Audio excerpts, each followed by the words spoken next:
So this is Dr. Bhupesh and from Dr. BKM Institute. I'm recording this simple letter for you. It's a very simple letter that mostly it will not come, but anyhow, if it comes, then we would have doubt about the same.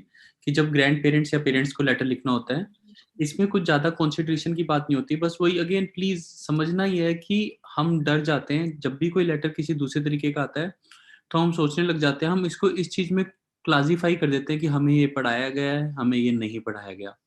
जबकि एक छोटी सी बात ये है, बस are वाली line नहीं लिखनी होती जिसमें हम लिखते हैं ना मिस लीजा चैपल पेशेंट का नाम, तो वो जो हम लिखते हैं वो वाली लाइन नहीं लिखनी, ये वाली लाइन नहीं लिखनी, बाकी सब कुछ सेम रहेगा इस लेटर में।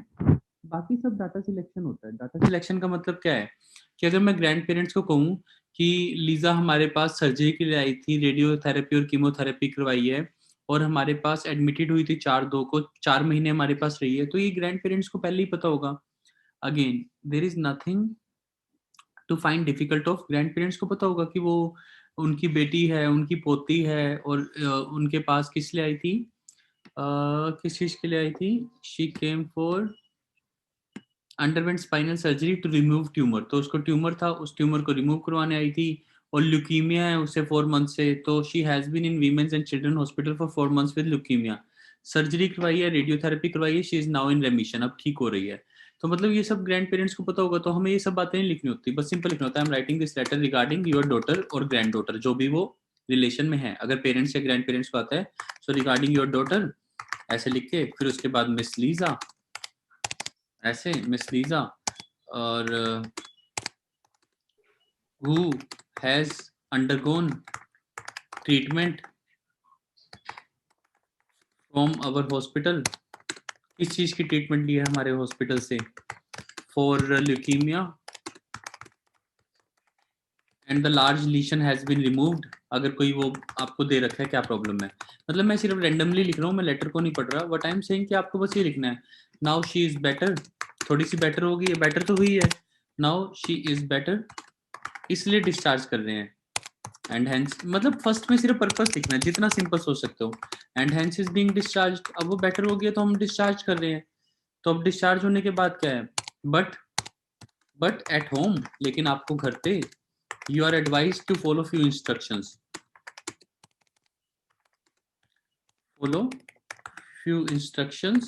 अब इसमें स्पीडी रिकवरी वाली लाइन लिख सकते हैं, पर इसमें बेटर है फॉर हर बेटर हेल्थ, मतलब समझ रहे हो, क्योंकि मतलब जब when she is having leukaemia, I can not से उसकी रिकवरी होएगी या नहीं होएगी, अगर मैं ऐसी चीज को लेके बाय चांस कंफ्यूज हो जाता हूँ, so I will make it simple, I will say I am regarding your daughter miss Lisa who has undergone treatment from our hospital for leukemia, जो भी है जिस चीज के लिए भी, मैंने लेटर अच्छे से नहीं पढ़ा है, and the large lesion has been removed, अगर वो कोई यहाँ पे ना मैं एक पढ़ रहा था लाइन लार्ज लीशन वाली, तो मेरे को अच्छे से लेटर तो नहीं पढ़ा है, तो large lesion has been removed यहाँ पे दे रखा है, here a removed tumor या जो भी, and the tumor has been removed, but she still requires this and this thing, now she is better and hence is being discharged। सबसे पहले को वो देखो, अगर मैं ग्रैंड पेरेंट्स को लिख रहा हूँ, मैं कहूंगा आपकी बेटी हमारे पास आई थी, आपको पता ही है, आपकी पोती आई थी, वो बेटर हो गई है ट्रीटमेंट के बाद, इसलिए हम उसे घर भेज रहे हैं, लेकिन घर पे आपको कुछ इंस्ट्रक्शंस फॉलो करनी है उसकी बेटर हेल्थ के लिए, या टू इम्प्रूव हर कंडीशन, ऐसे भी लिख सकते हो, सो टू, ऐसे भी लिख सकते हो to bring improvement in her condition, ये भी बेस्ट लाइन है, ये लाइन बहुत अच्छी है। मैम प्लीज अपना माइक साइलेंट कर लेना जहाँ से भी आवाज आ रही है, to bring improvement in her condition, ये लाइन भी बहुत अच्छी है, ये लाइन कहीं पे भी यूज कर सकते हो, जब आपको कुछ भी समझ नहीं आता कि आप घर वालों को या फॉलो अप केयर वालों को क्या आप लिखो कि for her follow up care, ऐसे कुछ भी समझ नहीं आ रहा, तो to bring improvement in condition, ये तो पक्का है कि हम पेशेंट की कंडीशन बेटर चाहते हैं, so this is very simple record. उसके बाद सारे पैराग्राफ जो होते हैं, इसमें हॉस्पिटलाइजेशन की ज्यादा बातें नहीं लिखनी होती, क्योंकि उनको तो समझ ही नहीं आएगा, हॉस्पिटल में मान लो अंडरवेंट स्पाइनल सर्जरी, ये तो समझ आ जाएगा। ये मेडिकेशन के नाम लेना, ग्रैंड पेरेंट्स या पेरेंट्स को मेडिकेशन के बारे में कुछ पता ही नहीं होगा, तो आपको लिखना ही नहीं चाहिए, कीमोथेरेपी रेडियोथेरेपी थोड़ा सा लिख दो, लेकिन इतना जरूरत नहीं है। ट्रेंड बाय नर्सिंग स्टाफ, हाँ ये बताओ कि उसको नर्सिंग स्टाफ ने ट्रेन किया कि वो इंजेक्शन अपने आप ले सके, वो कॉन्फिडेंस गेन कर रही है टाइम के साथ, लेकिन इसको इस डिस्चार्ज प्लान से, डिस्चार्ज प्लान के 3 पैराग्राफ्स बनेंगे इसमें, इसमें रिलेट करना होता है, रिलेट कैसे करना होता है कि अगर मैं कहूँ लीजर को नर्सिंग स्टाफ ने इंसुलिन इंजेक्शन के लिए ट्रेन किया है, तो she needs to continue injecting herself but always with adult supervision, तो ग्रैंड पेरेंट्स का ये काम है कि वो वहां पे खड़े रहे जब वो अपने आप को सेल्फ इंजेक्ट कर रही है, तो ये चीजें बताओ. Attended hospital 3 mornings a week in the last week, excellent craft और वर्क किया, so kindly encourage her to continue art and craft works. तो ये लेटर थोड़ा सा डिफरेंट बनेगा. मतलब इसमें आपको जो फर्स्ट पैराग्राफ के बाद सेकंड, थर्ड, फोर्थ पैराग्राफ है, उसमें आपको डिस्चार्ज प्लान ही लिखना है.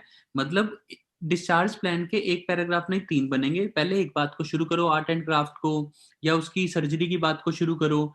जो भी बात शुरू करो उसको वहीं पे खत्म कर दो. डिस्चार्ज प्लान के 3 पैराग्राफ बना दो. मतलब जैसे अभी कह रहे थे कि during hospitalisation she participated in this and these activities which needs to be encouraged even after her discharge. Also, she was given training about injecting herself with insulin injection. As you already know, she is a case of diabetes 1. So you need to supervise her when she do, yeah, while she injects herself. So you need to do all these things. So you don't have to worry about anything. It's just a simple letter. If you will do your best, it will go fine. Is it all good? Any questions that you would like to ask? Is it okay? Is it all good? All right. Yes.